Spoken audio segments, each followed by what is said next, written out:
Welcome back everyone. This is a brief update on news from the oil market. WTI prices continued to gain higher grounds yesterday as last night the AP weekly crude oil reading released a drawdown of minus 8.1 million barrels for the previous week. It should be noted that US oil inventories dropped despite media and the EIA reporting that US oil output is expected to reach an all-time high levels with an estimate of over 12 million barrels per day in 2019, much higher than the 10.96 million barrels per day for 2018. The US seems to be taking actions to expand its pipeline networks and even capacity infrastructure. It should be noted that the US statistics show a very different picture if compared to the recent decision of the OPEC group to maintain its production cuts until 2020.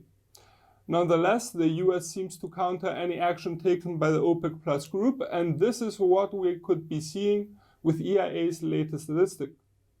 The US could be aiming to increase supply further and keep prices in a most probably lower range than OPEC desires. Furthermore, in the US, they are preparing for a storm coming this week and could affect production at the Gulf of Mexico.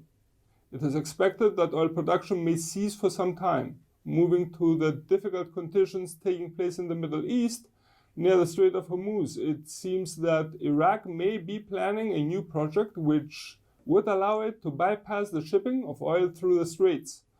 The project would include pipelines carrying Iraqi oil through Jordan to the harbor of Aqaba, and from there on allowing shipments of oil to proceed to Europe through the Suez Canal and to Asia through the Red Sea. On another front, reports turned their attention to Russia and its output levels. Russian oil output dropped to 10.79 million barrels per day during early July. We must note that this oil output level is close to a 3-year low for Russia and is lower than the level agreed with OPEC and other producers. The country is also undergoing a dispute between Transneft and Rosneft, the two largest Russian oil companies. Transneft owns all the network pipelines and Rosneft is the largest oil producer. After the oil contamination issues Russia had in the previous months, Transneft decided to cut intake from Rosneft, something that is obviously affecting oil supply levels. Yet Russian officials characterize the situation as a corporate matter. For a more in-depth investigation, please refer to our written report, which also includes technical analysis.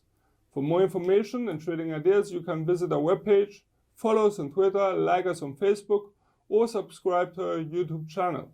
This is Peter Yosef from IronFX wishing you solid trading.